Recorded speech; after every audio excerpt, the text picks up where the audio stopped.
मामला योगी को घेरने निकले अखिलेश को धर्मगुरुओं ने घेर लिया है क्या?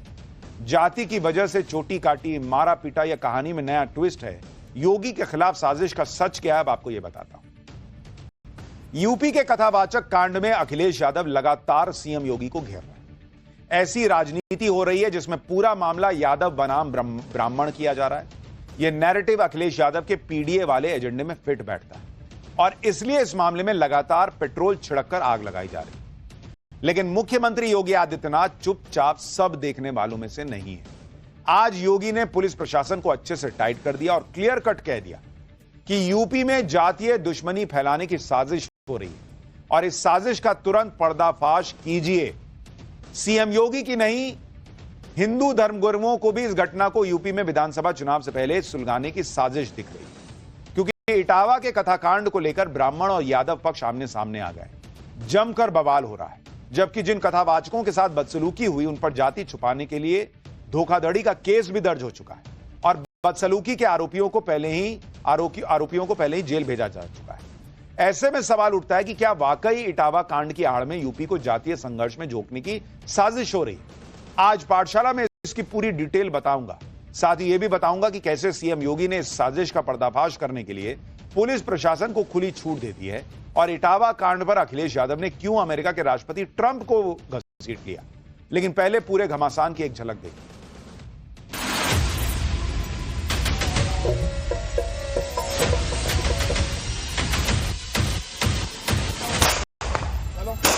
उन्होंने कहा तुम यादव हो, यहाँ ब्राह्मण का गांव है, तुम्हें यहाँ नहीं आना था। रात भर इन्होंने बहुत टॉर्चर किया सर, यहाँ तक कि हमारे बाल काट दे। तो मर गए, वहाँ जेल से ले गए, लोग अपमानित हो गए। बताओ, 16 साल की उसकी चुटिया कट गई, तो अभी तक क्या सो रहे थे मुख्यमंत्री जी? अगर पिछड़ा कथावाचक बनता है तो उसका मुंडन करा दिया जाता है और नाक रगड़वाया जाता है। विधानसभा चुनाव को ध्यान में रख करके यूपी में आग लगाने की इनकी तैयारी है।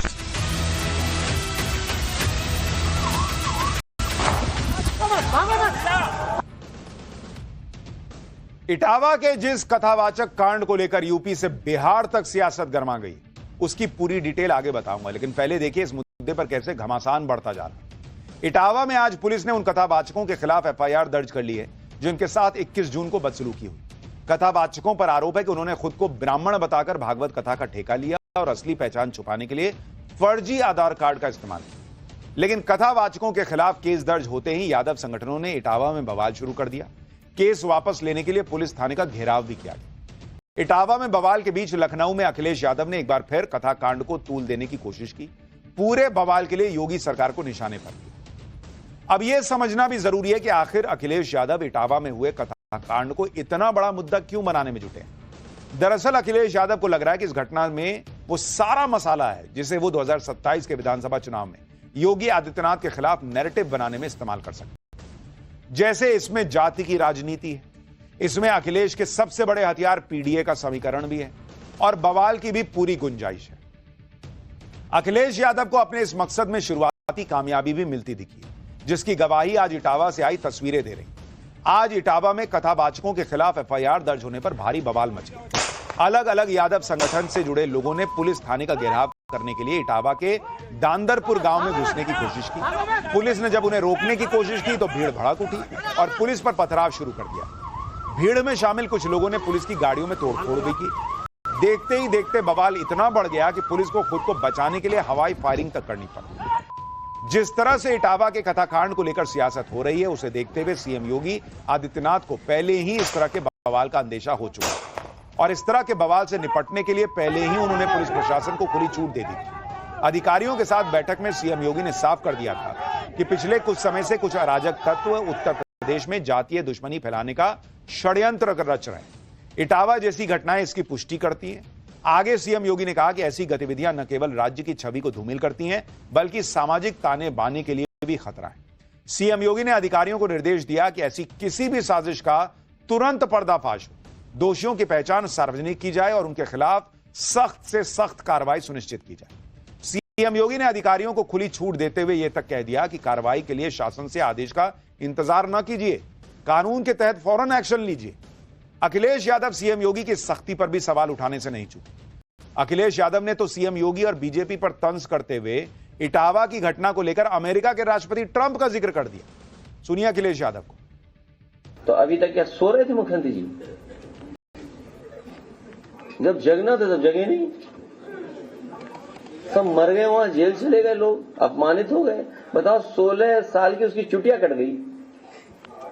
16 साल कितना समय लगता है? 16 साल की चुटिया कट गई, इतना दुखी था बेचारा वो। अब बताओ किसी की चुटिया काट दो तो कैसा महसूस होगा आपको? बाल काट दो, वो तो बात हम कह नहीं रहे हैं कि कैसे पवित्र किया गया। अगर ट्रम्प जी को पता लग जाए कि इटावा में ऐसा हुआ है तो समझ लो क्या होगा। आप सोचिए अखिलेश यादव के लिए इस मामले की गंभीरता क्या है। वो बोल रहे हैं कि बताओ 16 साल की चुटिया कट गई, उनके पीछे लोग हंस रहे हैं, मुस्कुरा रहे हैं। वो कह रहे हैं ट्रम्प को पता चल जाए तो कितना बुरा लगे होगा। इसमें ट्रम्प कहां से आ गए? ये गंभीरता है आपकी इस मामले की। अब इटावा का वो वायरल वीडियो भी देखिए जिसकी गूंज यूपी से बिहार तक पहुंच चुकी है।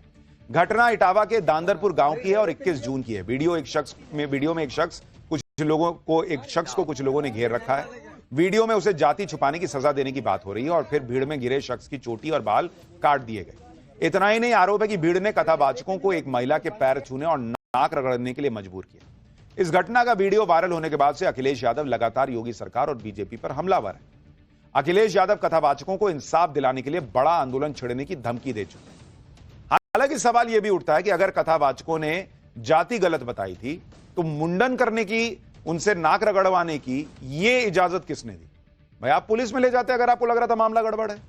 ये भी कहा जा रहा है कि भाई महिला के साथ गलत व्यवहार किया, हाथ पकड़ा, ये वो, इस तरह की भी बातें चले, तो भी पुलिस में जाते। वहां भीड़ ने न्याय क्यों कर दिया अपने हिसाब से?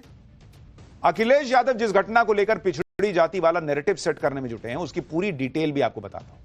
दरअसल इटावा के दांदरपुर गांव में श्रीमद् भागवत कथा का आयोजन हुआ था। कथावाचक मुकुटमणि यादव ने अपने सहयोगियों के साथ मिलकर श्रीमद् भागवत कथा शुरू की। आरोप है कि पहले दिन की कथा के दौरान मुकुटमणि और उसके सहयोगी संत सिंह की जाति यादव होने का पता चलने पर उनके साथ बदसलूकी की गई। जाति छिपाने का आरोप लगाकर दोनों के चोटी और बाल काट दिए गए। पीड़ितों ने बंधक बनाने, ब्राह्मण महिला के पैर में नाक रगड़वाने और मूत्र छिड़कने का भी आरोप लगाया।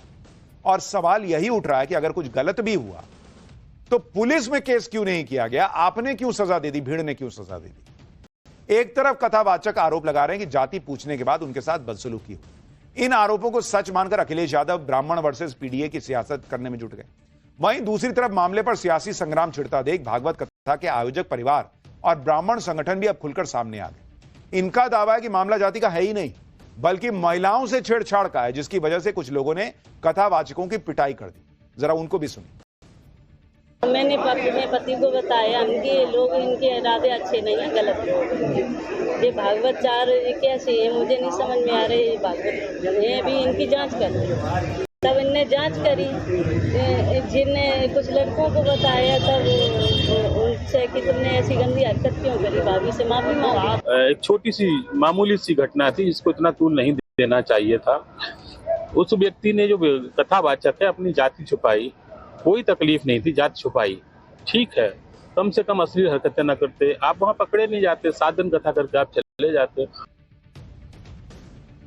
यानी सबके अपने अपने पक्ष हैं, लेकिन एक सवाल इसी बात का उठ रहा है कि भीड़ ने सजा क्यों दे दी? पुलिस के पास पकड़ के ले जाते।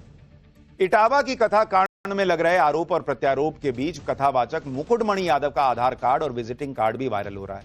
मुकुटमणि यादव पर भागवत कथा का कार्यक्रम पाने के लिए अपनी जाति छुपाने और खुद को ब्राह्मण बताने का आरोप है।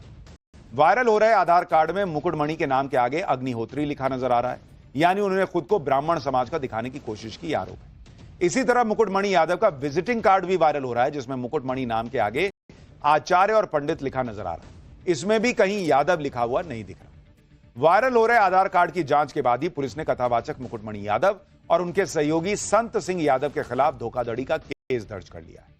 इटावा के कथाकांड को लेकर हो रही सियासत पर संत समाज ने नाराजगी जताई और सीएम योगी से जल्द इस घटना की सच्चाई सामने लाने की अपील की।